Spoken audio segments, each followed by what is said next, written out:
Hello everyone, आप सभी का आपके अपने यूट्यूब चैनल पर स्वागत है। जैसा कि देख पा रहे हैं, हम प्रीवियस ईयर क्वेश्चन लेकर आए हैं यूपी टेट का, जिसमें संस्कृत जो है हमने 4 पार्ट कंप्लीट कर लिया है। जैसे संस्कृत वालों के लिए तो ये लास्ट पार्ट है, लेकिन इंग्लिश वालों के लिए इंग्लिश के लिए वेट करना पड़ेगा। इससे पहले हमने मैथ, हिंदी और साइकोलॉजी और पर्यावरण को कंप्लीट कर लिया है, जाकर देख सकते हैं। आज जो है संस्कृत का दूसरा पार्ट हम कर रहे हैं और जल्दी संस्कृत भी कंप्लीट हो जाएगी, उसके बाद इंग्लिश का करेंगे। आज चलिए स्टार्ट करते हैं संस्कृत का। ये 2013 का हमने करवाया था, ये 2014 का है, जिसमें आप देख सकते हैं प्रश्न संख्या 61 है और लैंग्वेज दूसरा है। लेकिन यहाँ पर जो है इंग्लिश और संस्कृत जो है स्लैश में लिया जाता है, ऑप्शनल में लिया जाता है। तो आपने जो भी लेना है, संस्कृत लेना है या फिर इंग्लिश लेना है, उसके हिसाब से अपना चूज़ कर लीजिएगा। तो चलिए स्टार्ट करते हैं। पहला क्वेश्चन देख लीजिए। परीक्षार्थी निम्नलिखित भाग के प्रश्नों के उत्तर केवल तभी दे यदि उन्हें भाषा सेकंड का विकल्प संस्कृत चुना हो तो। ठीक है ना। आगे 61 क्वेश्चन नंबर है, शिक्षण में नैदानिक परीक्षण की आवश्यकता होती है। शिक्षण में नैदानिक परीक्षण की आवश्यकता क्यों होती है? इसका करेक्ट आंसर क्या हो जाएगा? ऑप्शन सी जो है करेक्ट हो जाएगा, छात्रों की विषयगत कमजोरियों को जानने के लिए। याद रखिएगा, छात्रों के विषयगत कमजोरियों को जानने के लिए क्या करते हैं? नैदानिक परीक्षण करते हैं। हम करेक्ट आंसर चलेंगे, आंसर देखते चलेंगे क्योंकि जल्दी से इसको कंप्लीट करना है। ठीक है ना। आते हैं अगले क्वेश्चन पे। यहाँ पर व्याख्या भी देख सकते हैं। व्यक्ति में किसी प्रकार की असमानता, अयोग्यता, असक्षमता, व्यक्तिक्रम अथवा व्याधि के स्वरूप की ठीक पहचान करना और उसका निदान करना ही नैदानिक परीक्षण है, यानी विकल्प सी जो है करेक्ट होगा। 62 क्वेश्चन नंबर है, कक्षा शिक्षण में सबसे आवश्यक शिक्षा सामग्री कौन सी है? तो कक्षा शिक्षण में सबसे आवश्यक शिक्षा सामग्री यहाँ पर जो है इसका करेक्ट आंसर श्याम पट। ठीक है ना। आगे बढ़ेंगे। अगला क्वेश्चन है कि लेखन परीक्षण में प्रतिलेख का तात्पर्य क्या है? क्वेश्चन नंबर 63, जिसका ऑप्शन ए है, पुस्तक में से कुछ अंश को देखकर लिखना। अध्यापक बोलता है और छात्र लिखता है, एक छात्र बोलता है और अन्य छात्र लिखते हैं, स्मरण के आधार पर लिखना है। तो लेखन परीक्षण में प्रतिलेख का तात्पर्य पुस्तक के कुछ अंश को क्या करना? लिखना। इसका एक्सप्लेनेशन भी हम देख लेते हैं। इसका एक्सप्लेनेशन देखते हैं। आइए, यहाँ पर प्रतिलेख का अर्थ है लिखी हुई चीज़ को ज्यों का त्यों नकल उतार कर लिखना। इसीलिए प्रतिलेख यानी कि लेख का ज्यों का त्यों उतारना, इसलिए इसका ऑप्शन जो है ए जो है करेक्ट हो जाएगा। उसके बाद क्वेश्चन नंबर हम आते हैं 64 पे। क्वेश्चन नंबर 64, छंदबद्धता होती है तो ये होती है पद पाठों में। ठीक है ना। कहाँ पर होती है? पद पाठों में होती हैं। ऑप्शन सी जो है इसका करेक्ट आंसर हो जाएगा। आगे आते हैं क्वेश्चन नंबर 65 पे। क्वेश्चन यहाँ पर एक्सप्लेनेशन देख लेते हैं। गद्य विद्या छंदोमुक्त रचना है। कहानी गद्य विधा का एक ही भेद है। पद छंदोबद्ध रचना होती है, जबकि नाटक में दोनों का मिश्रण होता है। ठीक है ना। आगे देखिए, निम्नलिखित में से कौन सा अशुद्ध वाचन का कारण नहीं है? तो इसका करेक्ट आंसर क्या हो जाएगा? अशुद्ध वाचन का कारण नहीं है, तो इसका करेक्ट आंसर ऑप्शन डी जो हो जाएगा। आपको आंसर करना है तो वीडियो पॉज कर आंसर करें, फिर चेक करें कि आपका सही है या गलत है। क्वेश्चन नंबर 66 आ जाते हैं। देखिए, अभी तक तो बहुत आसान क्वेश्चन देखने को मिल रहा है संस्कृत में, है नहीं। क्वेश्चन नंबर क है। देखिए, सब कुछ हिंदी की तरह ही है ना, संस्कृत में भी। क्वेश्चन क है, क वर्ण का उच्चारण स्थान है, तो इससे क वर्ण का है कंठ से उच्चारण स्थान है। ठीक है ना। तो अक्षरों का जो है उच्चारण स्थान भी, वर्णों का जो है उच्चारण स्थान भी आप याद रखेंगे। ठीक है ना। यहाँ पर दिया गया है, सब कुछ याद कर लीजिएगा। इक्ष्वाकु वंशी राजाओं का निरूपण प्राप्त होता है। किससे प्राप्त होता है? 10 कुमार चरित्रम से, रघुवंशम से, मेघदूतम से, कादम्बरी से। इसका करेक्ट आंसर हो जाएगा ऑप्शन सी बी जो है करेक्ट हो जाएगा, रघुवंशनम से। यहाँ एक्सप्लेनेशन आप देख सकते हैं। ठीक है ना। आगे बढ़ते हैं, अगले क्वेश्चन पे आते हैं। अगला क्वेश्चन है, अष्टाई ग्रंथ संबंधित है। अष्टाई ग्रंथ कहाँ संबंधित है? अष्टाई किससे संबंधित है? व्याकरण से संबंधित। याद रखिएगा, अष्टाई किससे संबंधित है? व्याकरण से संबंधित है। ऑप्शन ए जो है करेक्ट हो जाए। ने संस्कृत की वर्णमाला में विभाजित किया था? तो 69 का करेक्ट आंसर क्या हो जाएगा? 14 खंडों में जो है विभाजित किया था। ऑप्शन जो है बी जो है करेक्ट आंसर हो जाएगा। कितने खंडों में? 14 खंडों में। ठीक है ना। त वर्ग का उच्चारण स्थान क्या है? त वर्ग का क्या है? दंत है। त वर्ग का क्या है? दंत उच्चारण स्थान है। च वर्ग का यह है, ठ वर्ग का ये है, ट वर्ग का सॉरी ट वर्ग का ये है, और क वर्ग का ये है, और त वर्ग का यह दंत है। ठीक है ना। आगे बढ़ते हैं। आगे देखें, गम धातु को लोटकार लोटलकार प्रथम पुरुष एक वचन में क्या रूप होता है? तो इसका करेक्ट आंसर क्या हो जाएगा? गच्छतु। गम धातु को क्या हो जाएगा? गच्छतु।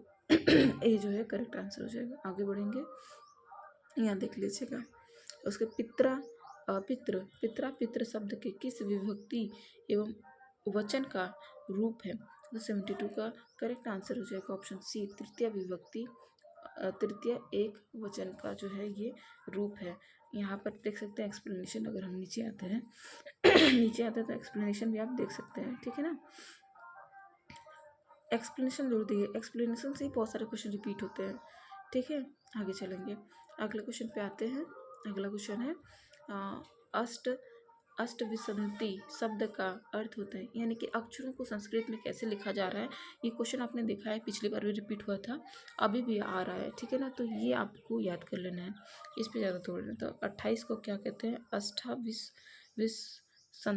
विसंति। ठीक है ना। आगे बढ़ेंगे, अगला क्वेश्चन यहाँ देख सकते हैं। पावक शब्द का संधि विच्छेद क्या है? तो ये हिंदी में भी क्वेश्चन बहुत बार आया है। पावक शब्द का हिंदी विच्छेद क्या है? पौ प्लस अंक। अंक क्या हो जाएगा? इसका पावक हो जाएगा। ठीक है ना। याद रखिएगा, ये हिंदी का भी बहुत ज़्यादा ये क्वेश्चन रिपीटेड हुआ था। जगदीश में किस सूत्र की संधि हुई है? तो जगदीश में कौन सी सूत्र की संधि हुई है? झला प्लस जयोते। याद रखिएगा। इसका करेक्ट आंसर क्या हो जाएगा? ऑप्शन डी जो है करेक्ट आंसर हो जाएगा। यहाँ देख सकते हैं। क्वेश्चन नंबर 76 पे आते हैं। राम शब्द के तृतीय एक वचन का रूप होता है। इसका करेक्ट आंसर क्या हो जाएगा? ऑप्शन बी जो है करेक्ट हो जाएगा, रामायण। याद रखिएगा। यहाँ पर देख सकते हैं एक वचन, द्वितीय वचन, बहुवचन और इसके विभक्तियाँ भी देख सकते हैं। ठीक है ना। पाठ्य क्वेश्चन नंबर 77 है। 77 है, पाठ्य पठ धातु का रूप होता है। इसका करेक्ट आंसर हो जाएगा लट लकार उत्तम पुरुष बहुवचन।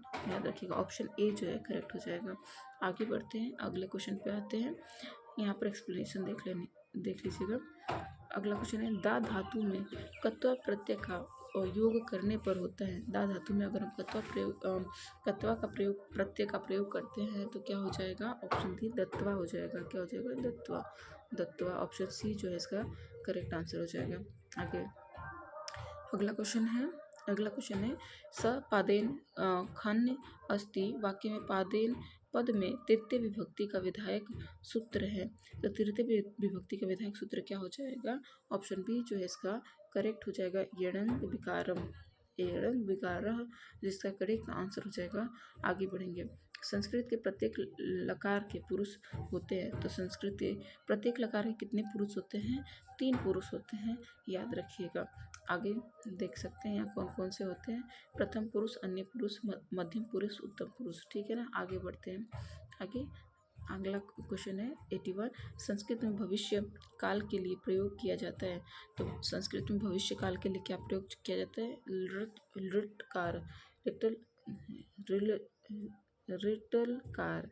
याद रखिएगा, ऑप्शन सी जो है करेक्ट आंसर हो जाएगा। थोड़ा प्रोनाउंस में दिक्कत हो रही है। ठीक है ना। यहाँ पर देख सकते हैं वर्तमान काल के लिए क्या आज्ञार्थक, भविष्य काल और अनंत भूतकाल के लिए ऐसे शब्द जो है लिखे जाते हैं। आगे देखिए, निम्नलिखित में से कौन सा उपकरण श्रव्य दृश्य दोनों है? तो ऐसा कौन सा उपकरण जो है श्रव्य भी है और दृश्य भी है? तो देख सकते हैं। अब बताइए ऑप्शन, इसका करेक्ट आंसर क्या हो जाएगा? ऑप्शन सी जो है इसका करेक्ट आंसर टेलीविज़न है नहीं, जिसे हम सुन भी सकते हैं और देख भी सकते हैं। ठीक है। आगे बढ़ते हैं अगले क्वेश्चन। अगला क्वेश्चन है तेन में विभक्ति है। तेन में क्या विभक्ति है? क्वेश्चन नंबर 83 पूछ रहा है तेन में क्या विभक्ति है। तो आप बताइएगा तेन में क्या विभक्ति है। वीडियो पॉज कीजिएगा फिर आंसर कीजिएगा। इसका करेक्ट आंसर हो जाएगा ऑप्शन सी जो है इसका करेक्ट हो जाएगा। आगे बढ़ेंगे, तृतीय विभक्ति है। क्वेश्चन नंबर 84, अगत्य में प्रत्यय है। अगत्य में क्या प्रत्यय है? अगत्य में लिप्य प्रत्यय, लिप प्रत्यय क्या है? ऑप्शन सी जो है इसका करेक्ट हो जाएगा। अगला क्वेश्चन है 85, क्वेश्चन नंबर है, विभक्तीय शब्द में मूल्य धातु एवं लकार है। तो इसमें विभक्तीय शब्द में मूल धातु लकार क्या है? भी धातु और लट लकार है। ठीक है, आगे बढ़ेंगे। ठीक है, भारतीय भाषाओं की जननी किसे कहा जाता है? भारतीय भाषाओं की जननी संस्कृत भाषा को कहा जाता है। ठीक है ना, आगे बढ़ते हैं। अगला क्वेश्चन है, सबसे प्राचीन वेद है। तो सबसे प्राचीन वेद क्या है? ये भी क्वेश्चन हिंदी वाले में रिपीटेड हुआ था। तो देख सकते हैं हिंदी और संस्कृत की ऑलमोस्ट बहुत सारे क्वेश्चन जो है सेम है, इसलिए बच्चे जो है संस्कृत और हिंदी का कॉम्बिनेशन कर कर लेते हैं ताकि उनको ज़्यादा दिक्कतें ना हो और कम पढ़कर अच्छा नंबर ला सकें। ठीक है ना, क्वेश्चन नंबर आगे बढ़ेंगे। क्वेश्चन नंबर 88 पे आते हैं। क्वेश्चन नंबर 88 है, रिक्त प्रत्यय युक्त पद है। तो रिक्त प्रत्यय युक्त पद क्या है? ऑप्शन सी जो इसका करेक्ट हो जाएगा पठन है। ठीक है ना, आगे बढ़ते हैं, अगले क्वेश्चन पे आते हैं। समुद्र कहाँ गया जाएगा? समुद्र शब्द का पर्यायवाची शब्द होता है। तो समुद्र शब्द का पर्यायवाची क्या होता है? रत्नाकर जो है इसका करेक्ट आंसर हो जाएगा। ऑप्शन सी जो है करेक्ट हो जाएगा। ठीक है ना, आगे एक्सप्लेनेशन देख लीजिए। भूत बलि पद में कौन सा समास है? भूत बलि पद में कौन सा समास है? तत्पुरुष समास है। ऑप्शन सी जो है इसका करेक्ट हो जाएगा। ठीक है ना, तो यहाँ पर ये क्वेश्चन हो गया है। मैंने कोई एक्सप्लेनेशन नहीं किया है, बस सिंपल मैं क्वेश्चन कराते गई हूँ। आप जो है अपना टेस्ट करते हुए इस क्वेश्चन को सॉल्व कीजिएगा। पहले पढ़े हैं तो ठीक, नहीं पढ़े हैं तो एक बार पढ़ लीजिएगा। एक्सप्लेनेशन जरूर देखिएगा वीडियो पॉज कर करके। ठीक है ना, आज के लिए इतना ही। धन्यवाद, बाय बाय, ठीक है।